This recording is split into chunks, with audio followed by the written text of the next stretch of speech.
Bismillahirrahmanirrahim. Assalamualaikum warahmatullahi wabarakatuh.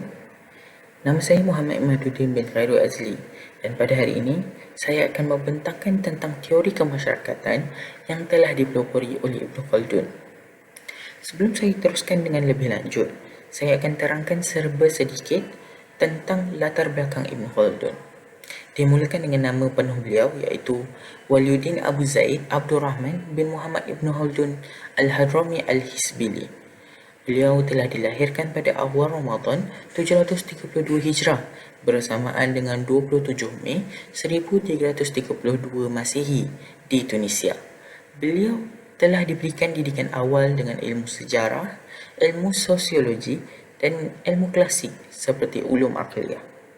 Dengan kecerdikan dan kepandaian beliau dalam ilmu pengetahuan serta luas pengalaman dari segi politik serta seorang pensyarah, beliau telah menghasilkan sebuah teori yang berkaitan dengan kemasyarakatan. Teori beliau turut diguna pakai oleh cendekiawan barat yang telah lahir beratus tahun kemudian selepas beliau. Beliau telah meninggal dunia pada 17 Mac 1406 Masihi di Kairo. Kita teruskan dengan objektif kajian ini. Dalam kajian ini terdapat beberapa objektif yang menjadi panduan dalam menghurai dan meneliti tentang teori kemasyarakatan ini. Yang pertama, menghurai komposisi masyarakat yang telah terbina dari zaman dahulu hasil pada peranan masyarakat, kepimpinan serta tradisi kehidupan yang telah dijalankan oleh sesebuah masyarakat. Yang kedua, menghuraikan definisi keperluan manusia dalam kehidupan bermasyarakat, kepentingan bekerjasama, semangat kekitaan, kewujudan ketua atau pemimpin yang berwibawa, kepentingan etika dan peraturan serta fungsi pendidikan dalam melahirkan pemimpin menurut Ibn Khaldun. Kita teruskan lagi dengan yang ketiga, iaitu menghuraikan dan menjelaskan bagi faktor asabiah dan agama yang menjadi punca bagi penyatuan sesebuah masyarakat. Kita teruskan dengan pembentangan seterusnya. Selamat pagi dan salam sejahtera, saya Evolan Julius dan hari ini saya akan menguraikan sedikit sebanyak tentang komposisi masyarakat menurut Ibn Khaldun.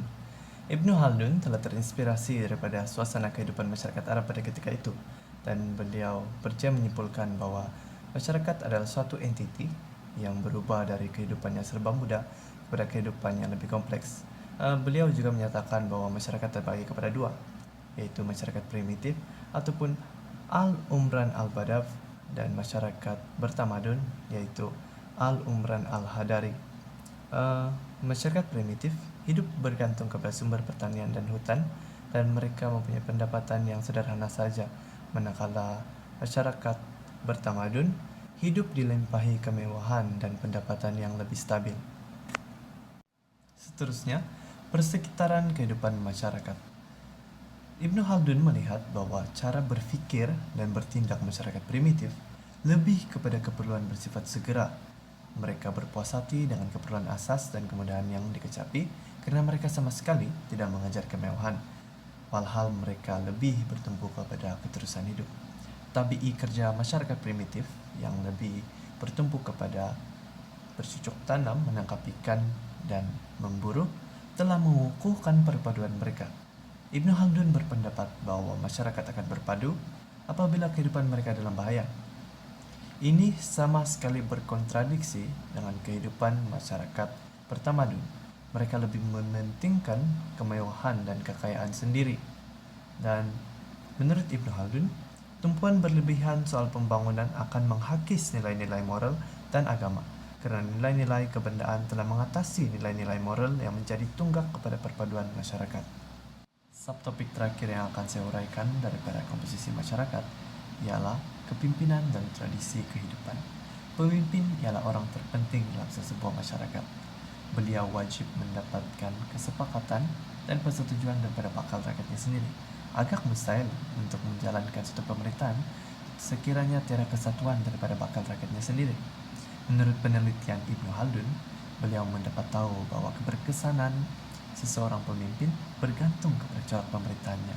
Di sini kita dapat melihat bahawa seorang pemimpin wajib mengetahui selok-belok masyarakatnya sendiri supaya beliau dapat mengolah pemerintahannya sesuai dengan masyarakatnya sekaligus memberi sokongan yang banyak kepada beliau.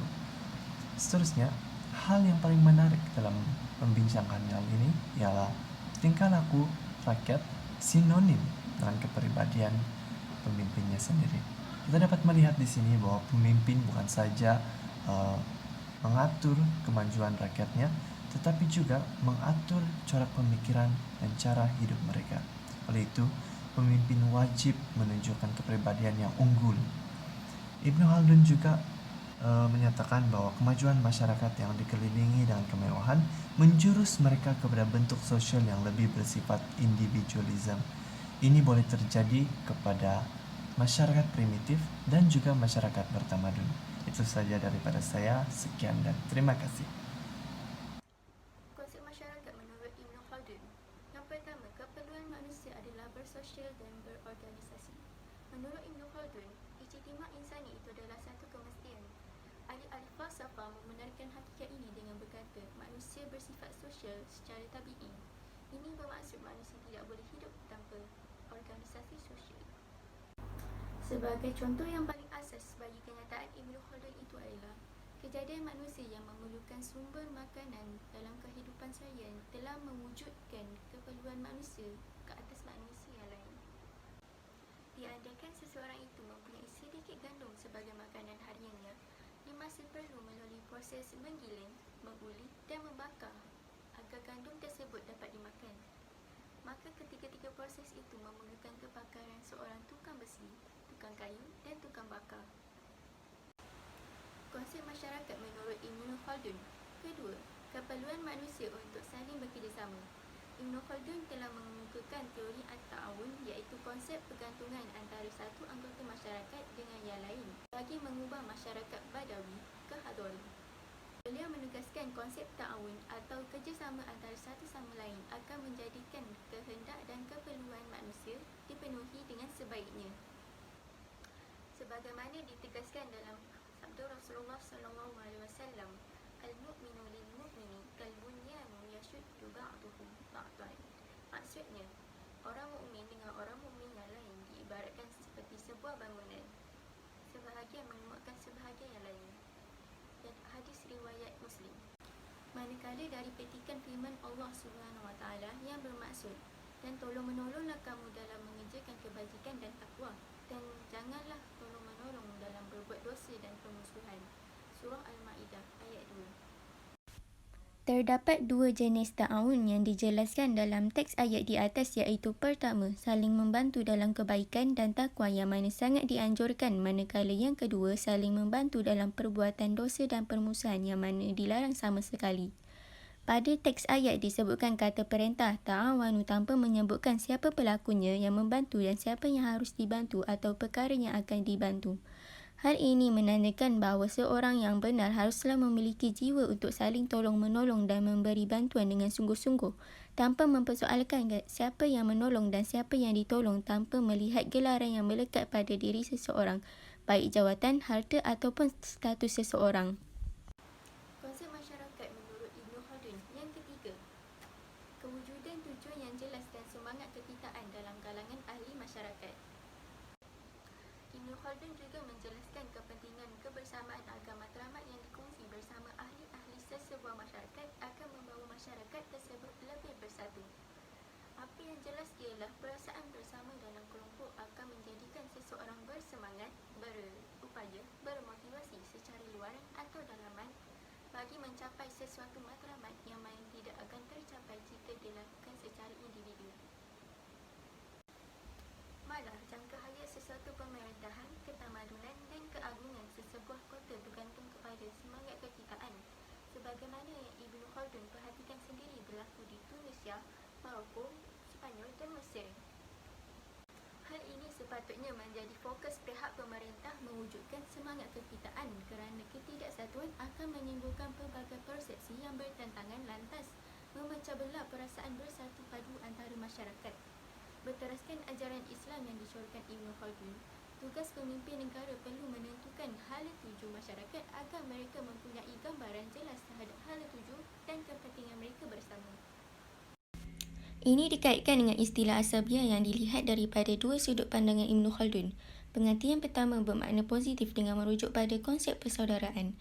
Dalam sejarah peradaban Islam, konsep ini membentuk kesatuan sosial masyarakat Islam untuk saling bekerjasama, mengedepankan kepentingan peribadi dan memenuhi kewajipan sesama ahli masyarakat. Semangat ini kemudian mendorong terciptanya keselarasan sosial dan menjadi kekuatan yang sangat hebat dalam menyokong kebangkitan dan kemajuan peradaban.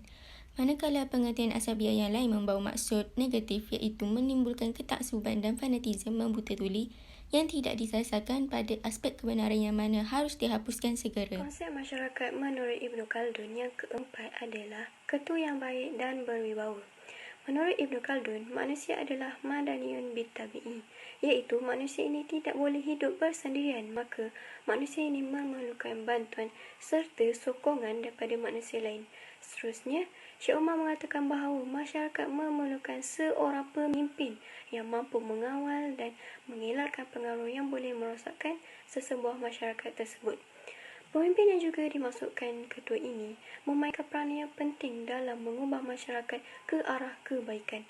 Justru, kebaikan yang diamalkan oleh masyarakat akan memberi kesan yang baik kepada manusia, seperti memantapkan keimanan kepada Allah, menghapuskan dosa-dosa kecil dan kehidupan menjadi lebih tenang. Antara ciri-ciri ketua ialah berkualiti, berkaliber, luas pengetahuan dan peka, berhemat tinggi dan berani serta berazam tinggi. Ketua yang mempunyai ciri-ciri tersebut dapat menyatu padukan masyarakat, malah kerjasama yang mantap dapat diwujudkan dalam masyarakat tersebut. Selain itu, ketua juga memainkan peranan sebagai memupuk motivasi ahli-ahli dalam melaksanakan amanah yang diberikan menurut ajaran Islam. Dalam konteks menyatu padukan masyarakat menurut Ibn Khaldun, peranan ketua ini ditegaskan yang mana seseorang ketua perlu memastikan seseorang itu melakukan perkara yang baik dan meninggalkan perkara yang merosakkan. Dalam hal ini, Syekh Omar turut menjelaskan bahawa when people who have religious coloring come to have the right insight to their affairs, nothing can withstand them because their outlook is one and their object one of common accord. Bagi memastikan tujuan dan matlamat sebuah masyarakat tercapai, masyarakat perlulah mempunyai semangat kebersamaan dan aspek yang paling penting merupakan kewujudan ketua dan pemimpin yang berkualiti. Ini kerana pemimpin tersebut dapat menyatukan masyarakat yang berbagai ragam dan latar belakang. Justru, kepentingan bersama dapat dicapai.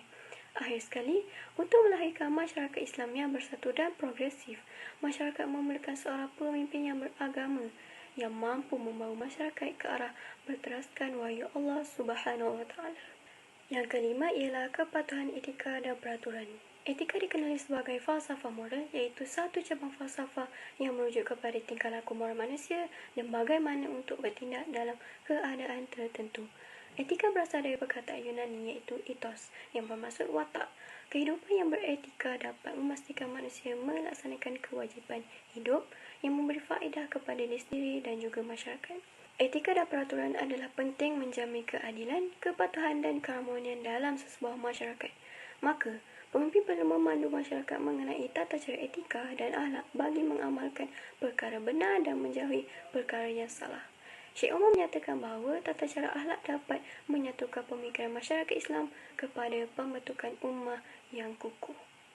Konsep masyarakat menurut Ibn Khaldun yang terakhir adalah fungsi pendidikan dalam melahirkan Khalifatullah.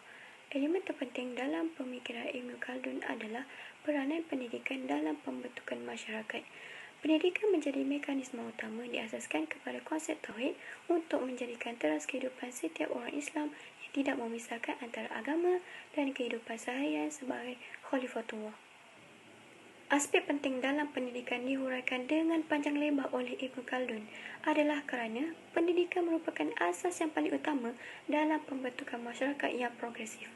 Beliau membicarakan dengan teliti bermula daripada kategori dan jenis ilmu sehinggalah kepada kaedah pengajaran dan pembelajaran di dalam bab 6 kitab Al-Muqaddimah Ibn Khaldun 2008. Asas utama yang ditegaskan oleh Ibn Khaldun adalah yang membezakan manusia dengan ciptaan-ciptaan Allah Subhanahu wa Ta'ala yang lain ialah akal fikiran yang diberikan kepada manusia yang menjadikan manusia sebagai khalifah di dunia ini.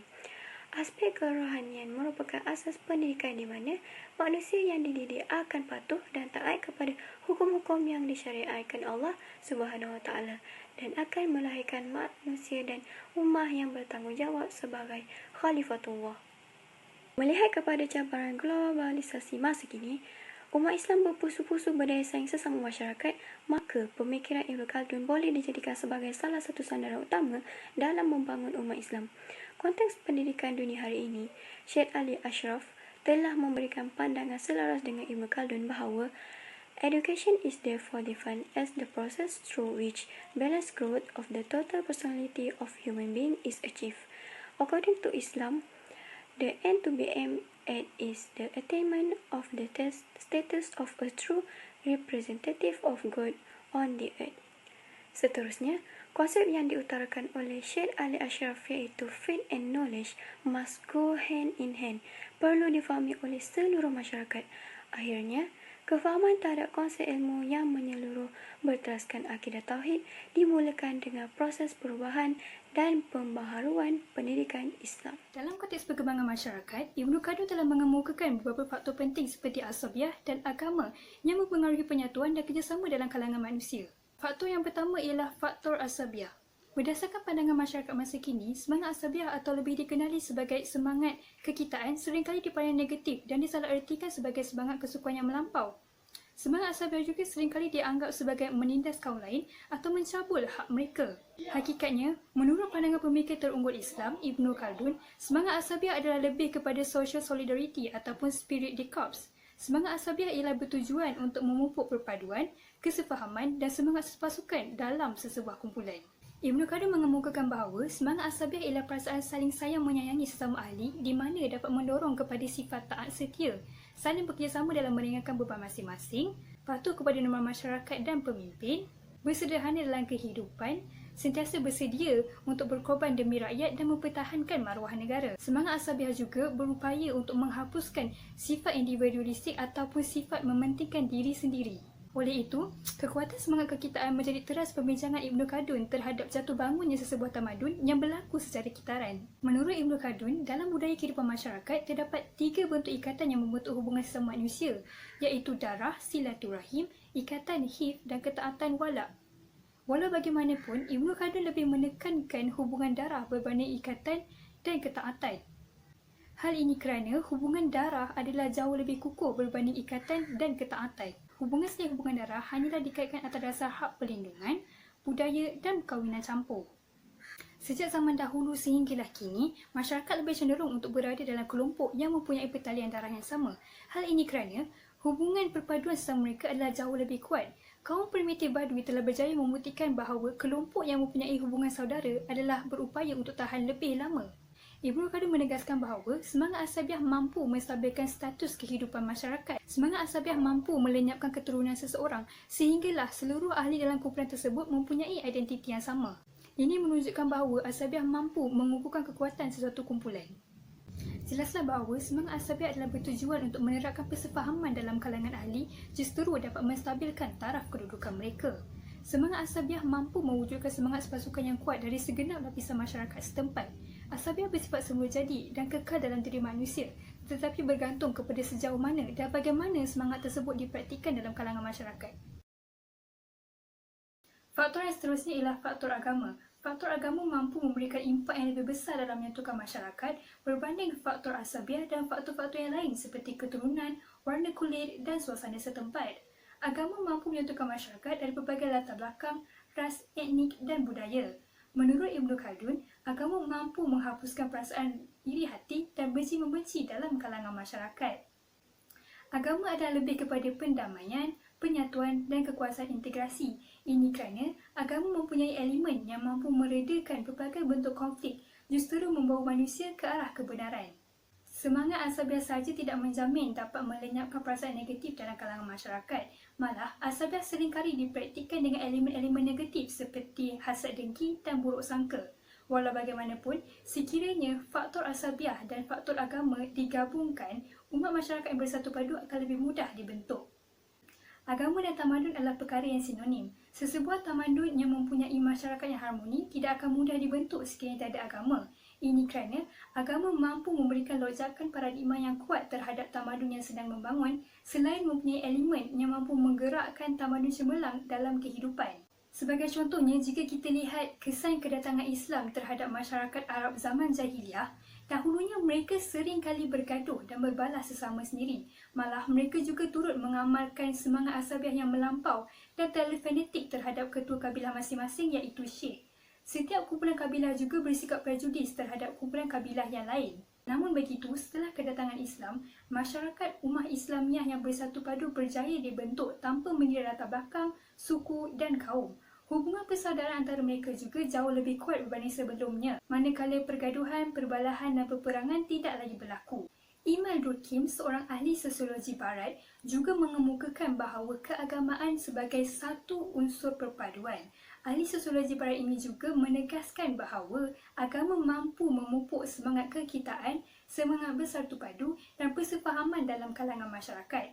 Tuntasnya, jelaslah agama merupakan elemen terpenting dalam menyatu padukan masyarakat. Kesimpulannya, kewujudan masyarakat yang mempunyai berbilang bangsa dan agama serta kehidupan yang harmoni adalah sesuatu perkara yang tidak mustahil. Untuk mencapai masyarakat tersebut, terdapat beberapa aspek yang perlu dititik beratkan bagi membentuk masyarakat itu sendiri. Yang pertama, dengan penglibatan semua pihak seperti pemimpin, sistem kepimpinan serta masyarakat itu sendiri perlulah saling berganding bahu untuk membentuk masyarakat yang harmoni. Yang seterusnya, dengan pegangan agama yang menjadi panduan dan tunjang bagi masyarakat serta pengamalan dalam amalan seharian perlulah turut dititik beratkan dan ditekankan bagi membentuk masyarakat yang harmoni dan sejahtera. Sekian, terima kasih.